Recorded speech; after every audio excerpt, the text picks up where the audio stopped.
a random pick after whether you win or lose. Toastmonster really can't get too much mind games going. He will obviously be hoping he can line up his Priest against the Warlock from Ben, but even having said that, he's lost the only time they've played that matchup. The problem is if the Warlock comes last and the Priest loses the first 2 games, then he would then have to win against the Warlock with his other 2 classes. So there's no surefire way of managing that. Fair, and glad I asked the question then. Easy on the Priest, BigBen is going to be playing his Rogue. With a pretty nice little hand to get things going for Toastmonster, Cleric on 1 against Rogue. While he didn't play it in this exact matchup, I believe, earlier on, I think generally you're very happy to throw it down. This, I think you could consider a full keep here because Death is very nice against Rogue, Cleric is very nice against Rogue, and Circle could be good. I can very much understand the Circle being thrown, but the Death I would have liked. Yeah, it's just frustrating to see the Circle thrown out, the Pyromancer drawn with the Cleric in hand. That's so close to being that combo that I've been banging on about all weekend. I love the combo. It's always been strong. It's still strong. Cleric, Pyromancer, Circle of Healing to just draw your entire deck. Just imagine that game where we saw like 12 cards being drawn and burnt down, just rubbing his thighs in the corner. I'm like, it's happening. Yeah. Finally. Well, yeah, I mean, you saw how excited I was in the game where everything was burned in Ben's side. I think you should see a therapist about that. If you're that excited about seeing everything burned, burn them all! But for Toastmonster, this is a fantastic start to get things going still, because the Radiant Elemental, obviously in many matchups, you want to keep for the full combo with Velen, Mind Blast, and the Holy Smite as well. But in this particular matchup, as long as you're ahead on board, you're happy. Because for the moment, Toastmonster is going to have to be staying ahead in terms of minions because he doesn't have that board clear. So something we haven't actually spoke about this whole tournament is that, well, I think that Gluttonous Ooze that's been teched into Toastmonster doing essentially nothing really in any of these matchups. Of course, destroying a dagger, this is probably the only time it's actually done anything rather valuable. This is fine. It's a 3-mana, 3/3. It's a decent body on the board. It's removed the hero power. The armor, probably not that relevant, but still, I don't think this was bad. Oh, I really don't like this tech at the moment. There's not all too many weapons floating about. If this was a Cabal Talon Priest, which I imagine it's very likely replacing in the deck, it would have been so much better. Don't get me wrong, I don't think the tech is good. I just think in this exact situation, the use of the card, absolutely fine. I think it's been the only wrong read that Toast has had of the whole tournament in general. Maybe he was expecting a few more weapons. Yeah. Because, I mean, are you worried about the skull, perhaps, in Warlock? No, banning Warlock, and I don't think you should expect all too much Q-Block because of how aggressive he's expecting it to be. It's a better tech in than Harrison, I would say, at the moment, because Harrison is definitely too slow to take out the aggressive weapons, but it's basically just expecting a lot of Paladin, I think, is the main reason to put it in, and there hasn't actually been that much Paladin fast. But for the moment, the Valspine having to take out the Acolyte of Pain is actually pretty good for Toastmonster because it does mean that Cleric is still knocking about and will keep drawing cards. Look at that. Especially when it can also gain tempo with Raz of the Chains being played. What a turn for Toastmonster. Yeah, that's a card to pick up on turn 5, isn't it?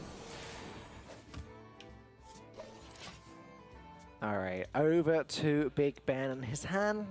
He has some decent cards he can play. He cannot get rid of Raza. Wait, his patch has been played yet?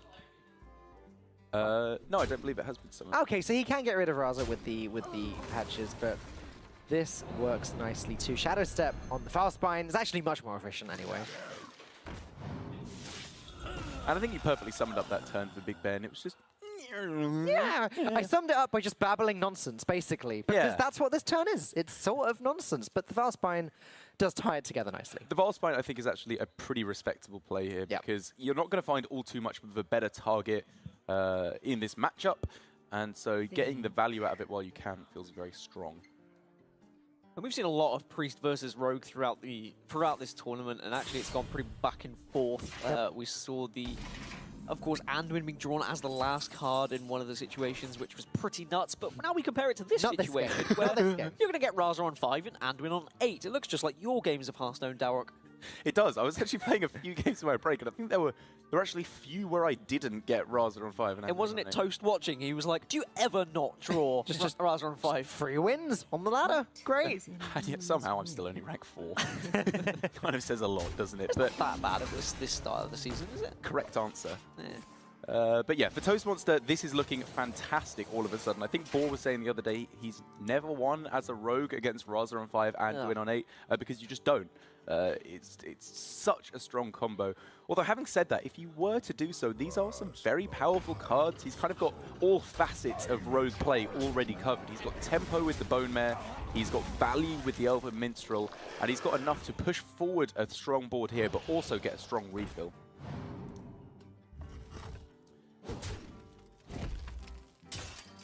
At the same time, Toastmonster is at a very respectable life total for the moment, so we will be able to happily eat a turn of Bone Mare damage before throwing down the Shadow Reaper Anduin to mop everything up.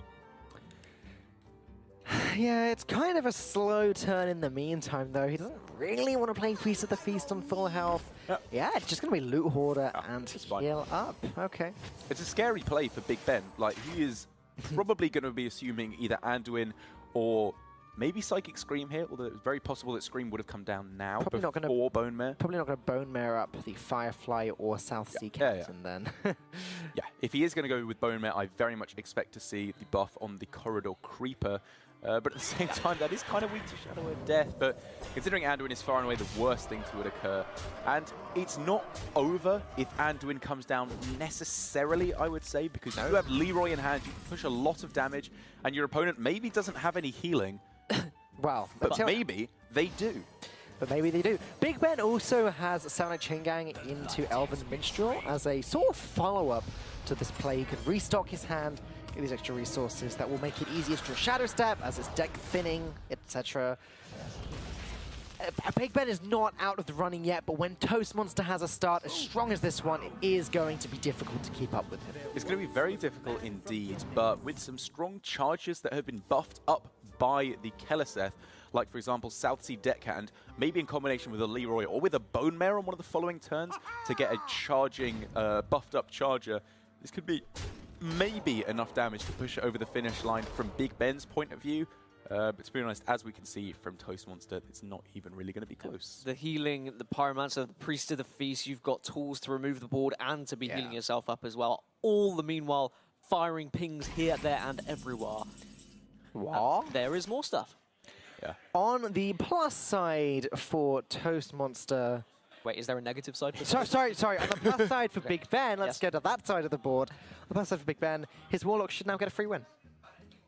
Yeah, in theory. In theory. In theory, on paper. there's nothing that he should lose against. Man, it was struggling in the loss here. Oh, yeah, for sure. You know, losing to the Rogue and, to be honest, barely winning against the Aggro Druid. It wasn't a great spot. That was rough, yeah. Bye-bye, board. Yeah, completely clear board here. Can even develop Priest of the Feast as well. Maybe should have done that beforehand to gain a little bit of extra health at the expense of a bit of life on it. But yeah, it doesn't really matter. I'm happy with holding on with this. He can use it with the Circle of Healing, the Silence later on to clear the entire board whilst also healing in big chunks of 3. Yeah, and I think the even more important thing is not giving a target to Valspine because the Minstrel was just played, so Valspine very possibly going to be coming down.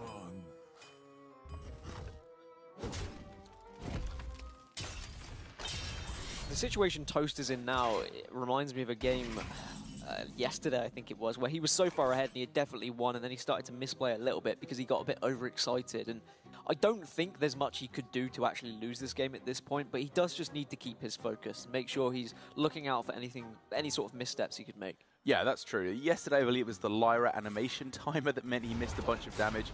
But yeah, like you said, make sure he starts his turns nice and early if he's going to be drawing cards, not misstepping in any way. Because if he does make mistakes, he could still end up losing. Like, for example, here, 4 damage off lethal if a Shadow Step were picked up, I believe. I actually expected Toast to be pinging off the Thalnos there. Just Really? digging through the deck, yeah. Uh-oh. It's Toast's kryptonite. But yeah, now... now, as long as Toast is fast enough, he should be good at this turn. He's got 2 0-mana spells to play with the Lyra. He gets ping every single time. 2 decent silence targets. Shadow of Death is beautiful as well with the Lyra. It was starting to maybe look like a board he couldn't deal with, but now obviously he can ping 3 times. Oh, he's going to go Priest of the Feast instead, okay.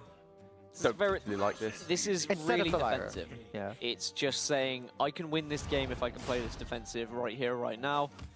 Yeah, actually, and at the same time, if he goes Lyra and Death, he can't play either the Priest of the Feast or the Greater Healing Potion. No. And therefore he is more vulnerable to Leroy Shadow Step, whereas with this play, he does not lose to that ever. Also, in the situation where BigBen leaves the Priest of the Feast up, then Lyra just single-handedly wins the game next turn with no chance of redemption for BigBen. I think this is fine. And it is worth pointing out as well that there's only one Shadow Step left, I believe, for BigBen, because the first came down on the Vile Spine. And then outside of that, there's obviously only one Leroy. So Toastmonster doesn't need to be too afraid of it, but... This is pretty scary now, though.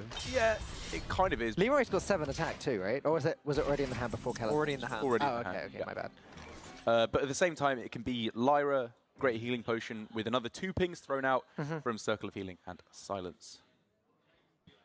Which I think is probably the play. Yeah, Silence also allows the extra ping on the Vile Spine. Slayer dealing with that too. He's just looking at if he can get lethal on this turn, I suppose. Maybe if he finds a Mind Blast and a couple of cheap spells off Lyra. But the longer he thinks, the less time he actually has to do it. If you're going to play Lyra, you have to decide that immediately. Right, you cannot waste time thinking, then decide to play it. As it happens, Shadow Visions very nicely picks He up. dies to Leroy Shadow Step. He does still die to Leroy Shadow Step, which is a horrifying thought as Ben gets one more draw to potentially end this game. He's just given Ben an out for lethal. Oh! Derek just almost jumped out my of his seat when he saw that card cost 0 mana. I mean, I heard the players shouting downstairs. I think they're about 5 seconds behind. So they were just oohing at the fact that Toastmonster gave an out to his opponent. Oh, they're just trolling you, mate. Yeah, that's probably it. I'll give you a secret tip, Darren. If you watch the players' reactions, usually you can tell before the card's actually shown on our screen. Right. But you think Ben would have probably leapt 3 feet in the air and done a backward like you flip. did, yeah. Yes, absolutely. I think it would have been a down SWF kind of reaction. Toned down maybe 50%, but of course now with the Greater Healing Potion, Toastmonster can put himself way out of range. He's got all these pings as well, and unfortunately BigBen's only out has now been crushed firmly in the hand of Toastmonster.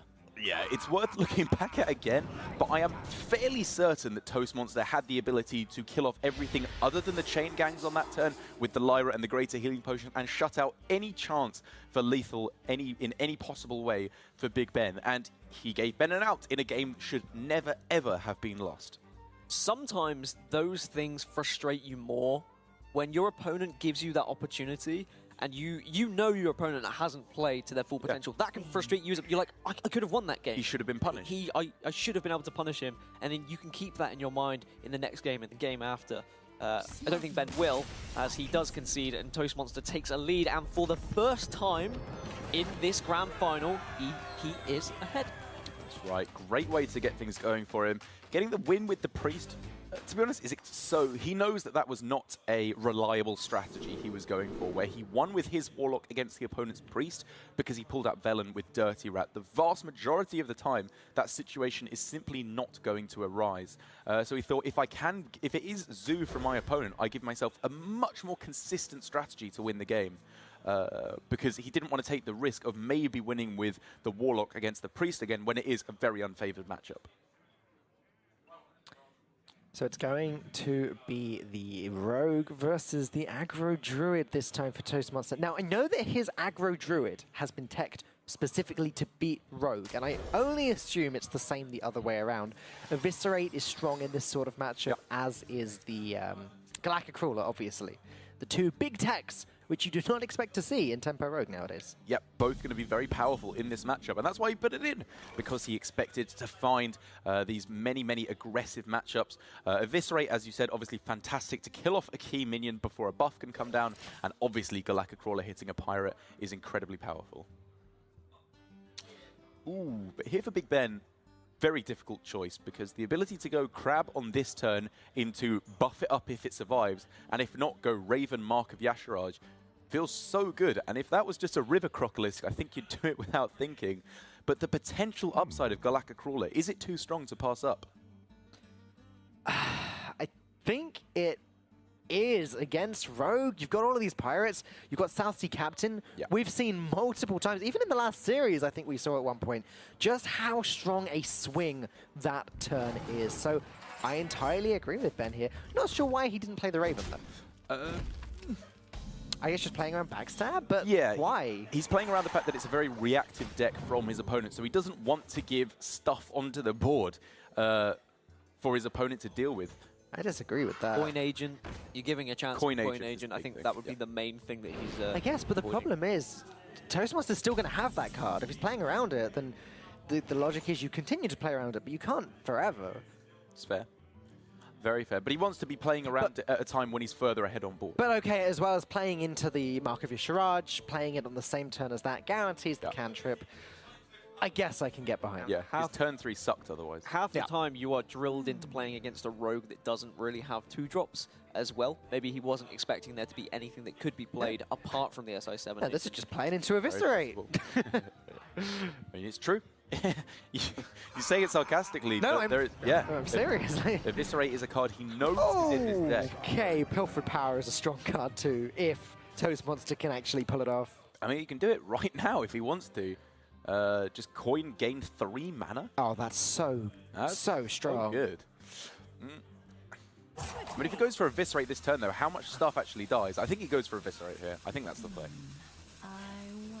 It's greedy if he goes for Pilfered Power. It's so greedy. And as you said, Derek, it's unlikely that BigBen deals with much of this board, if any, next turn. Pilfered Power should be just as strong. And in fact, Toastmonster shadow stepping the Swashbuckler to guarantee that procs the Pilfered Power eventually. This is just Toastmonster's signature play, isn't it? Shadow stepping back the Swashbuckler preemptively for some mysterious combo. Again, this is old news now, but a lot of the top pro players say that the reason that Tempo Rogue is a difficult deck to play is literally just because of Shadow Step. Knowing when the correct time to play Shadow Step is a very difficult skill to perfect. And That's true. Toastmonster has his strategy, he's sticking to it, and it's been working for him so far. That's now for BigBen on the reactive with his own Galactic Crawler. To an extent, he'll be happy he kept it. But at the same time, it would have given him a bit of extra pressure onto the board early on. Yeah, and it's still not a Salty Captain. It's true, but at the same time, it's just a strong turn. If he were to go for Whoa. Crawler, Power of the Wild for a minion, that would put him pretty firmly ahead. Oh, this Pilfered Power. He doesn't know what's about to happen. Is it definitely going to happen this turn, though? What is Toastmonster giving up by playing this Pilfered Power? He's giving up SI? Tar Creeper or SI7 Agent, both of which would be a good way of getting himself onto the board. I think it's worth it, though. 3 mana crystals? Yeah, starting with the Swash is definitely the play. Of course. Come Okay. to the dark side. Okay, Dan Gaskin has made it extremely clear what his play this turn is, and I agree with him. I mean, you go Bone Mare next Oh, turn exactly. without the coin. That's absurd. Yeah, you actually got 1 mana too much to do that. So yeah, you can coin into the dagger as well. That's Perfect. not. I mean, he's probably going to be playing Corridor Creeper Bone Mare on the next turn, Yeah. which on turn 5 is mental. Take that, Druid. Yeah, and now that obviously the Galactic Crawler does come down, but if he'd gone for it on the previous turn, maybe he would have pulled far enough ahead, denied one of the extra mana crystals off of Pilfered Power, whilst obviously he couldn't have known to play around that. Yeah, this has ended up being extremely strong for Ben there. That's a big board. Yeah, it's true. And it's like the typical Druid thing. Like, Toastmonster just wasted his time, which he could have spent on tempo, ramping up, like J-Druid usually do. And now BigBen is just doing that same old punish that we see all the time. He's developed a huge board. Doesn't matter how much mana Toastmonster's got, it's not enough to deal with this. Kind of does matter how much mana he's got, though, because he's put up a really strong board. So if he's not dying on this turn, that's true. He's pulling really far ahead. Mark of the Lotus as well to buff up this board. You've got double Savage Roar at some moment to push through. It's dirty. I mean, as good as Pilfered Power was, Ben is in such a fantastic position now. Yes, okay, the Bone Mare might be able to stall that plan, but it's where Toastmonster can get back ahead on this board. This is both players just getting a wickedly powerful start for what both decks are trying to do. The Rogue obviously gaining mana crystals, which is not trying to do, but has helped a lot. And the Aggro Druid going tall and wide. Toast just needs to swash into a Nourish or something, so he can, or a Wrath even, to get that fan. I mean, he needs to get into a UI or something. Well, like, UI would be the dream, right? he can't play it right now, so it's maybe not perfect, Okay, but that he can play, though. yes, that's a very, very nice Trades the pickup. Corridor Creeper into the 3/5 Fandral Valspine Slayer. It's a nice, big, chunky board. For Toastmonster as well, he can coin out Swashbuckler if he wants. He may want to hold on to these cards as a combo activator, though. But with 11, 6, and 6, that's It's not quite 23 damage, I believe. Able. Oh, that does That's it. lethal! Oh Unbelievable! my God. Patches being drawn is good! We can finally We say can it. finally say it. I mean, again, if it was a South Sea captain, If it was the captain, it wouldn't have done If it. it was deckhand, still would have done it though. Still strictly better to have the deckhand, guys. Come on. Patches being drawn for the lethal. Have you ever seen anything more perfect than that? Oh. I've seen it in Shaman quite a few times, actually. Yeah, Patches fair with enough. Bloodlust, obviously. Again, deckhand, still better. So as a shake of the head from Toastmonster, but just to point out, he did gain like 3 mana crystals or something ridiculous that game. As Ben evens this one up, it's 1-1, and I have a feeling, guys, I think that we might go to a game 5. Essentially, it turned out that Toast had a good chance. So pretty nice starting hand once again for Ben. I think it's impossible to get a really bad starting hand when you're on the coin with this Warlock against a Rogue, because so many cards are so fantastic. I could see Kobold Librarian, Beetle, and Hellfire all being kept because they're all pretty strong in this matchup. But Falk, do you think there's cards you're looking for even more heavily than what we've got here?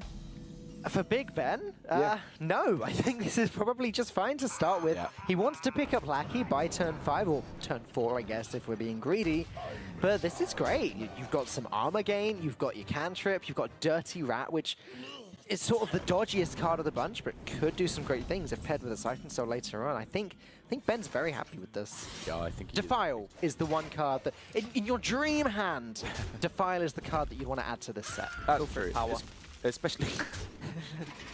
Dan's going to go away and try Well done, aggro. Dan. Dan's going to go away and try aggro Druid with Pilfered Power, and now I know he is. That was a deck. Big aggro druid It was. that ran Pilfered Power. and- Briefly, right? Yeah, briefly, yeah. I think it was only Mitsuhide who was actually playing it, but he had a bit of success with it. So I as think well. we brought it up in the last series as well. The Eviscerates actually could become very apparent in this game. Like, if you manage to batter your opponent down to very little health and they start putting Void Lords in the way, you can be like, hey-oh, got some Eviscerates for your sunshine. It's true, but I'm not sure that Toastmonster is going to get to that position because his board at the moment is very vulnerable to board clear, and that's the main benefit that Keleseth affords you in this matchup, is that your minions don't die to Hellfire and Defile, whereas in this instance they absolutely are. And while the Forbidden Ritual is interesting, because if it can slip by a Hellfire or Defile, it could be a lot of damage, the Leroy and the Eviscerate on its own are not going to be getting the job done here, I don't think. It's just so many walls that the Warlock can put up in the Rogue's way. It's the reason. It's just the power of Void Lord. It's crazy that some players thought Void Lord should cost 7 when it was first announced. Absolutely insane. Who said that? Tic Tac. Yeah, it was Tic Tac. That's right. Sorry for naming and shaming on stream. Dan did literally. Dan Gaskin, that Funny is thing, not Dan Falcone. I knew. Imagine that. Classic. But for Ben here, yeah, That's not bad either. yeah, the board clears he's got covered. He just needs to find strong taunts. Obviously, Craze Worshipper is a decent way to get things going, but it's not a very good stat line whatsoever. So he needs to make sure that he's clearing stuff in the early game, which he can carry on to do, but then he needs to find Lackey, hopefully in combination with a Dark Pact, to pull out that Void Lord, which will lock out the game. He is at 16 already, which is a little bit on the dodgy side. Alarm bells are going to start to be ringing here. Obviously, come turn 8, he can clear everything with Nether. Turn 9, he can coin out N'Zoth if he wants to. Yeah. But the problem is surviving up until that point. So it's a little scary, but at the same time, turn 8 is only when Leroy Shadow Step can happen. And before then, the Eviscerate has already been used. He's got a couple of taunts. He's got a bit of heal with the Mistress of Mixtures. So I think Ben is perfectly happy for the moment, especially because he's got Siphon Soul to clear up any one big minion that comes down on the following turn. Say it were an Edwin Van Cleef or something like that. But it was the previous series where Ben had one of the perfect starts that we've seen for Warlock. And we went, yeah, this game's over. And then he lost it. He did lose it. That's a good point. I don't think this is the same situation. I think he may have learned from his mistakes. That was an odd game. It was a very It was a odd game, Dan. particularly odd game. Yeah, Toast doesn't have a very strong aggressive hand, to be honest. Obviously, the burst damage of Leroy is nice, but in terms of actually fighting for the board against a Warlock, it's not what he wants to be doing, because Tar Creeper doesn't really apply any damage. Obviously, the backstabs can only hit this one minion, which makes a bit of difference, but you still have to sacrifice your board into it. Where's Bone Mirror at? Good question. Why doesn't it cost 6 mana?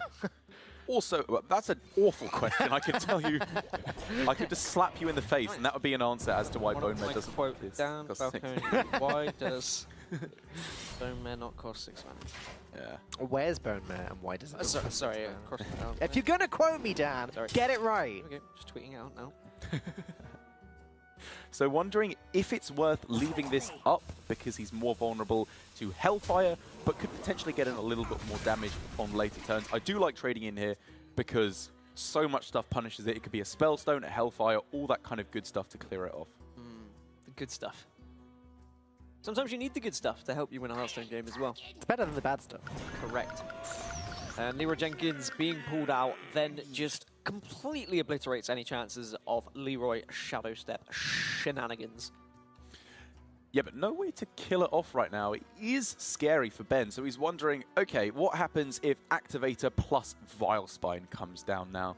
That would be 9 damage coming through, which is fine still, so he's wondering, can I get away with tapping?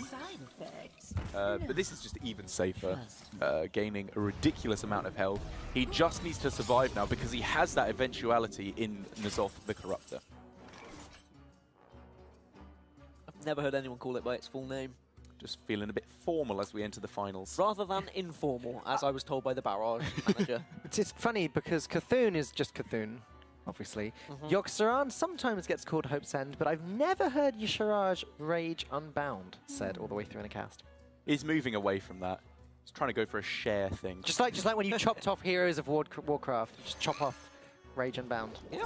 Yeah. Just go for something a little bit more hip down with the treants. Yay, Sharji. Hey, Barnsey. So I mean, Toast, at this point, Toast is literally just doing what he can to put anything on the board and hope that there is nothing in Ben's hand, when he knows there is always going to be something in Ben's hand that is going to be influential because it is Control Warlock, and it is a filthy, smelly, disgusting deck.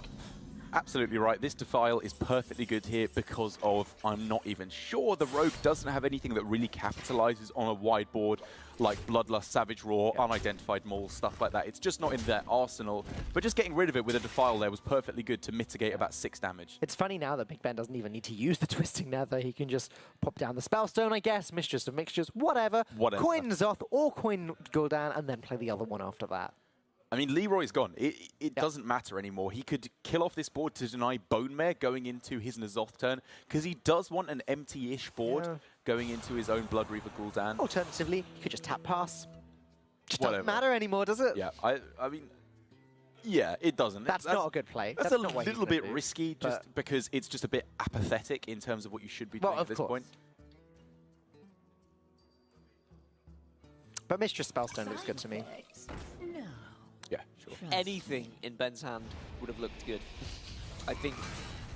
I'm slightly shocked that that hasn't been a concede already from Toast, but He doesn't know there are 2 10-drops in a BigBen's hand, to be fair, along with that coin. The thing is, okay, so the worst kind of situations would be he's got double Lackey and double Void Lord, but in that instance it would have been coin Void Lord. If he's just got a whole bunch of Dark Packs, Siphon Souls, Mortal Coiled, even that is fine, he just wins. There's nothing Toastmonster can do here. Which means Ben is going to be going up, I would imagine, to a 2-1 victory. there's no imagining. It's going to happen. It's going to happen, yeah. Which means he was going to have to get a victory with only his Aggro Druid left? Who's? Ben, or is it just his Rogue left? It's just his rogue. rogue. Just his Rogue, which actually is not good because Toastmonster, as you said, Falk, has heavily teched his own to win the mirror. That coin was just going to sit in BigBen's hand forever, wasn't it? Pretty much. Not going to coin out a 10-drop on turn 9, then it's just never going to be played. Who cares?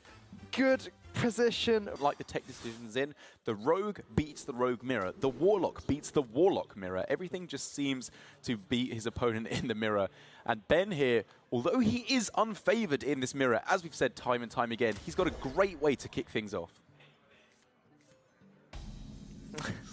Okay, that is a very great way of kicking this off now with the pickup of the Corridor Creeper and the Prince Caliseth. Yeah, there's just a couple of things missing to make this a lockout victory for him. Obviously he needs a Patches puller in order to pull ahead in the mid stages of the game. Fireflight is a great way to start the game off though. And then ideally he's going to be looking for a Volspine because that is maybe the one way that Toastmonster could apply enough tempo in the mid stages of the game to pull it back.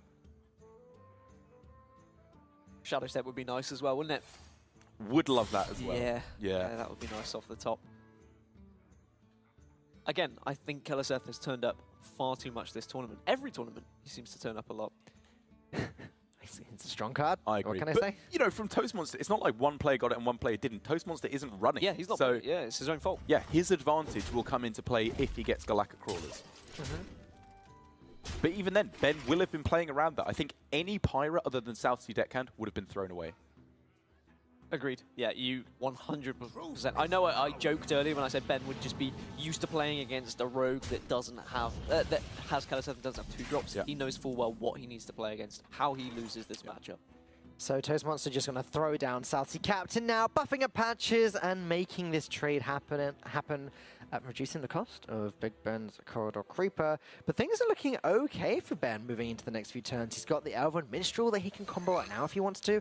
Okay, Toastmonster changed his mind. And Derek, what are your thoughts on this? Yeah, I love this play over the Captain because it protects the patches. But the thing is, it's not a particularly good trade. And just throwing down Captain on an empty board on turn 3 is real scary because your opponent hasn't pulled patches out yet, so you don't want to give them a target for that. They haven't used Backstab, SI, all these kind of things which you really don't want to have a strong target for.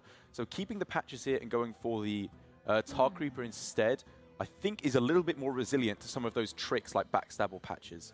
So you could use your deckhand plus your backstab and a dagger here if you wanted to clear everything off the board.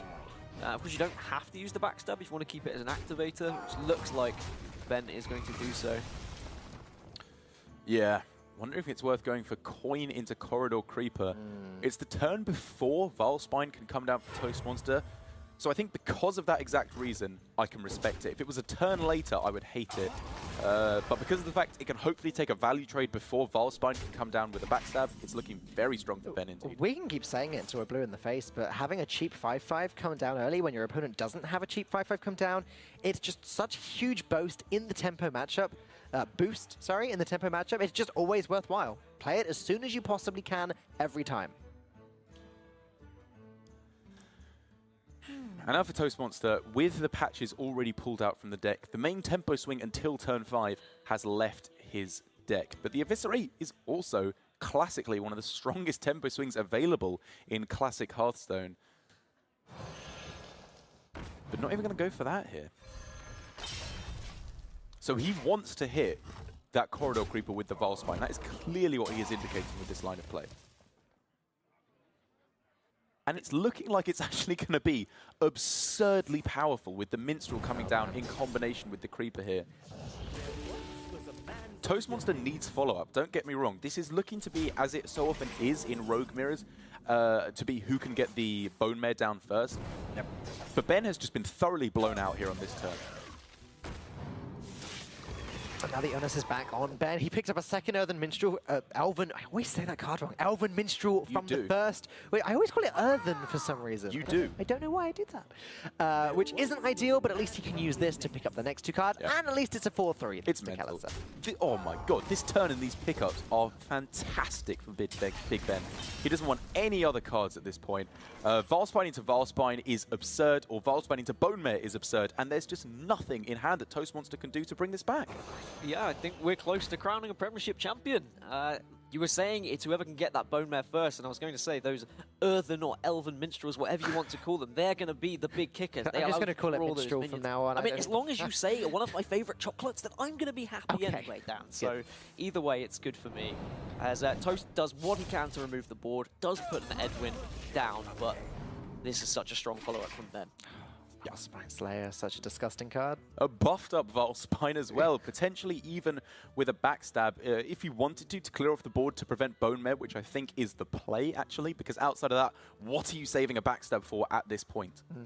No idea. Yep. You just go ahead, you just use it. Of course you do. One more time, it's all about tempo, and at the moment, BigBen, not only does he have the tempo, but he also has the value in his hand. Yeah, he's got card advantage, he's got board advantage, he's going to have health advantage very soon as well. There's nothing outside of potentially a swashbuckler roll that can be done for Toastmonster to wrestle this back. And that's okay, actually. What was that? Boomerang's Was that kind the of noise juicy. of the Doomerang you just made? Well, it means that he can not only use it to deal 3 damage to him, but now he can re-equip the Shadow Blade, get immunity for another turn, and then swing into the Vastbind Slayer. As far as swashbuckler cards go, that's not a bad one. It's not bad, and it allows him to kill off 1 extra minion, but because Ben played the Flame Elemental as well last turn, there's still the ability for Bone Mare to come down here and apply a huge presence onto the board, which means Leroy will very likely be able to close it out for Big Ben. That's a pretty good roll to get, but I still don't think it's quite enough.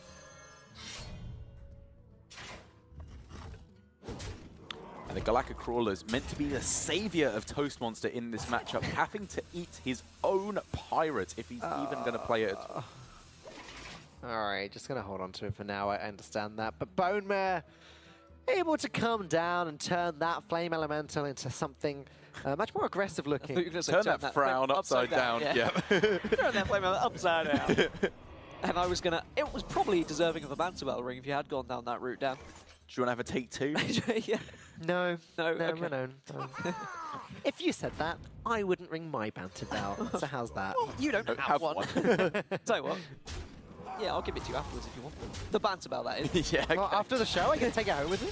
And this is going to be it for Ben, with the Leroy coming down to deliver perfect lethal. We have our UK Hearthstone Prem Season 4 champion. Yeah, quite deservedly as well. It's been an incredible season for him after failing at the last Premiership. He does throw his arms aloft, and as he should, because this man has been so dominant all season. He nailed this tournament meta, and he has played phenomenally throughout today and the I'm completely ecstatic. To have got so close on a number of different tournaments and to finally have made it is incredible. But Toastmonster, he gave you a run for his money. You know, that reset, that could have cracked you. Absolutely. It's a shame because he's a dear friend of mine as well, so you can see we're kind of joking around to kind of do it to somebody as close as that. But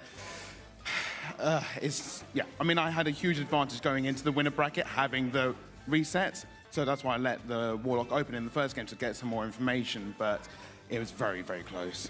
And I mean, not bad for a hobby, right? Not to it might have to be a little bit more than that going forward. Are you confirming that you might consider going full-time? I can confirm I am considering going forward.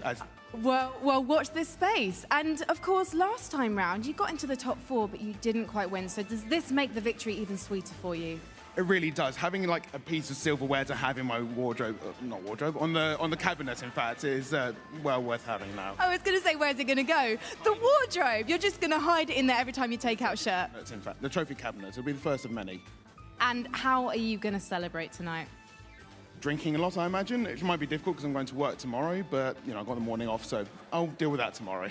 Absolutely. I think that's well met, as we would say in Hearthstone. So it is time, I think, to hand you over the trophy. But before I do, I think I should let you take the mic and say some last words. I just want to say a huge thanks to especially Mysterious. He has been a phenomenal teammate of mine. We stayed up hours and hours practicing this lineup. So the fact that we came first and third is a testament to like the lineup. I mean, Toastmonster used a very similar style and came second. So it seems like the consensus of this lineup, though rather last minute, was exactly the one to go for. Eminem have been nothing but perfect support, and it's been fantastic to get here now. Well, BigBen, I just want to take this last opportunity to say, ding dong, it is time for you to get your hands on that trophy. So if you want to take it off the plinth and walk over to the carpet of congratulations. Oh yeah, I made that one up. No expense spared. Woo!